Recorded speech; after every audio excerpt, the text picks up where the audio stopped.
नमस्कार दोस्तों, बहुत बहुत स्वागत है आपका हमारे यूट्यूब चैनल पर। कैसे हो? आई होप आप सभी अच्छे होंगे। तो दोस्तों, आज हम बात करें मध्य प्रदेश शिक्षक भर्ती के वेतन के संबंध में। जी हाँ, हम आज बात करेंगे प्राथमिक शिक्षक का वेतन। और आज की वीडियो में आपको मैं दिखाऊंगा कि आपको मिनिमम वेतन कितना मिलेगा। यहाँ मेरा मिनिमम से कहने का मतलब है कम से कम, क्योंकि वेतन जो है दोस्तों वो डिपेंड करता है आपके डीए पर। जैसे डीए बढ़ता है, आपका डीए अगर बढ़ेगा तो आपका वेतन भी बढ़ जाएगा। लेकिन हम जो आज वेतन आपका जो सैलरी डिस्कस करेंगे वो आपके जो करंट डीए, आपको करंट कितना डीए मिल रहा है 38%, तो इस डीए पर डिस्कस करेंगे। लेकिन आप ध्यान रखना, जैसे ही आप अगले साल आपका डीए बढ़ जाएगा, ठीक है, फिर उसके अगले साल आपका डीए बढ़ जाएगा, तो ये मान के चलिए कि उससे आपकी सैलरी ज़्यादा ही मिलेगी। 5 से 10% आप सैलरी ज़्यादा ही जोड़ के रखिए। बट हम सिर्फ और सिर्फ मिनिमम सैलरी डिस्कस करेंगे कि कम से कम आपको इतनी सैलरी तो मिलेगी ही, इससे कम नहीं होगी। ओके, उसको बोलते हैं मिनिमम। तो वो हम अब बात करेंगे। पहले आपको ध्यान होना चाहिए, पता होना चाहिए कि मध्य प्रदेश में सैलरी दी जाती है वो पहले वर्ष 70% बेसिक का, दूसरे साल दी जाती है 80%, और तीसरे वर्ष दी जाती है 90%। उसके बाद आपकी सैलरी चौथे साल से होगी 100%। ये चीज़ ध्यान रखना। ओके, चलिए अब अगर अब हम यहाँ पर देखें तो दोस्तों एक चीज़ और ध्यान रखना कि जो मध्य प्रदेश में जो सैलरी है वो आपका बेसिक होगा, वो अन्य भत्ते। अब अन्य भत्ते मध्य प्रदेश की अगर मैं बात करूँ तो मध्य प्रदेश में अन्य भत्ते के रूप में आपका सिर्फ और सिर्फ डीए ही इम्पोर्टेंट है। बाकी जो एचआरए मिलता है वो आप देख लेना, मैंने बहुत सारी पे स्लिप देखी, ना के बराबर मिलता है। तो मैं उस एचआरए को नहीं ऐड कर रहा हूँ, क्योंकि ऐड करना नहीं करने से कोई ज़्यादा उस पर इफेक्ट नहीं पड़ेगा। इसलिए जो आपकी सैलरी डिपेंड करती है वो बेसिक और डीए, बस यही आपकी सैलरी को डिसाइड करेगी। आपको नहीं विश्वास हो रहा तो आप मेरा पिछला वर्ग 2 की पे स्लिप देख लीजिए, उसमें एचआरए देख लीजिए, और वर्ग 1 की पे स्लिप देख लीजिए, उसमें एचआरए देख लीजिए, तो आपको पता चल जाएगा एचआरए कितना मिलता है ना। चलिए, तो यहाँ पर अगर हम प्रथम वर्ष की अगर बात करें तो आपका जो बेसिक है वो 25,300 है, और आपका जो इसको मिलेगा फर्स्ट ईयर मिलेगा 70%। तो 70% बनेगा दोस्तों 17,710, ठीक है। और आपका जो डीए बनेगा वो 38% के हिसाब से आपका जो डीए बनेगा, डीए किस पे निकलेगा? इस बेसिक पे निकलेगा, इस पे नहीं, ठीक है। 25,000 पे नहीं निकलेगा, ये निकलेगा आपका 70% पर। तो ये इसका 70% निकलेगा, ये 6,729। और टोटल आपकी जो ग्रोस सैलरी बनेगी वो 24,439।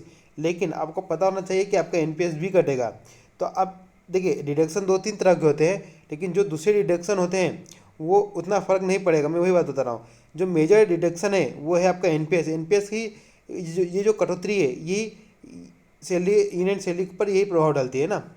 तो यहाँ पर एनपीएस कटेगा 10%, वो आपका निकाल लीजिएगा आप 2,444। तो आपको इन हैंड कम से कम ये सैलरी मिलेगी 21,995 रुपये। तो ये आपकी फर्स्ट ईयर की सैलरी है दोस्तों, 21,995। ओके, तो ये डिपेंड कर रहा है आपके 70% बेसिक पर। इसी तरह अगर आप देखोगे सेकंड ईयर, ठीक है, तो थर्ड ईयर अगर आप देखोगे दोस्तों तो ये आपका जो 25,300 है ये बेसिक है, इसका 80% हो जाएगा, है ना। तो जैसे ही आप इसका 80% निकालोगे तो 20,240 होगा। इसका डीए 38%। अब ध्यान रखना,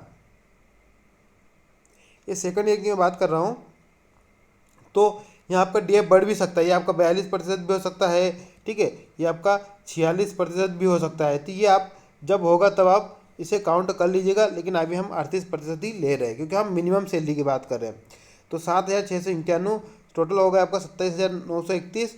और आप एनपीएस काट लिए 10%, तो 10% ये आपका कट जाएगा, तो 25,138 आपका सेकंड ईयर आपको इन हैंड सैलरी मिलेगी। उसी तरह अगर थर्ड ईयर 90% रहेगा। अब ध्यान रखना, थर्ड ईयर आपका डीए हो सकता है आपका 50% के लगभग चला जाए डीए, ठीक है।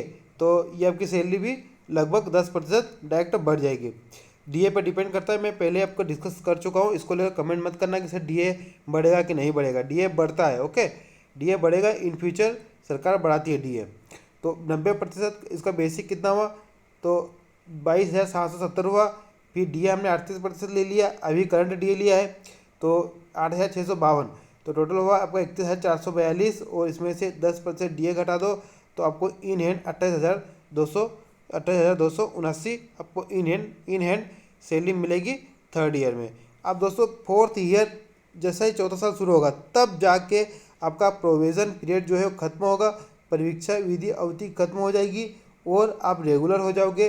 ठीक है, उसके बाद आपको 100% सैलरी मिलेगी। तो आपका 100% डी है 25,300 है। हो सकता है चौथे साल आपका डी ए 50 हो या फिर 54% हो जाए। ठीक है, तो ये आप मैं 38% जोड़ रहा हूँ। तो अगर इसमें 9,614 जोड़ दिया जाए तो फिर आप 34,914 रुपये आप 914 रुपये आपको ये टोटल आपकी सैलरी बनेगी।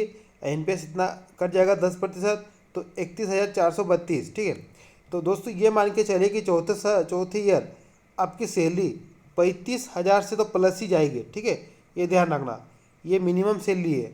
ओके, तो 35,000 से तो इन हैंड आपको सैलरी मिलेगी ही। तो ये आपकी सैलरी है, इस तरह से आपकी सैलरी डिसाइड होगी और इसमें एचआरए भी जुड़ेगा। और ठीक है, थोड़ा बहुत आपके ग्रुप सब्सक्रिप्शन और ये कटेगा भी, तो वो अलग बात है। और एचआरए खास नहीं मिलता दोस्तों, है ना। मैंने अभी 2 दिन पे स्लिप देखी है तो कुछ खास नहीं था, तो मैंने इसको ऐड नहीं किया। तो चैनल को जरूर सब्सक्राइब कर लीजिए। अगर आप चैनल पर फर्स्ट टाइम विजिट कर रहे हैं, आपको और जो भी अपडेट आएगी मैं जरूर दूंगा। धन्यवाद।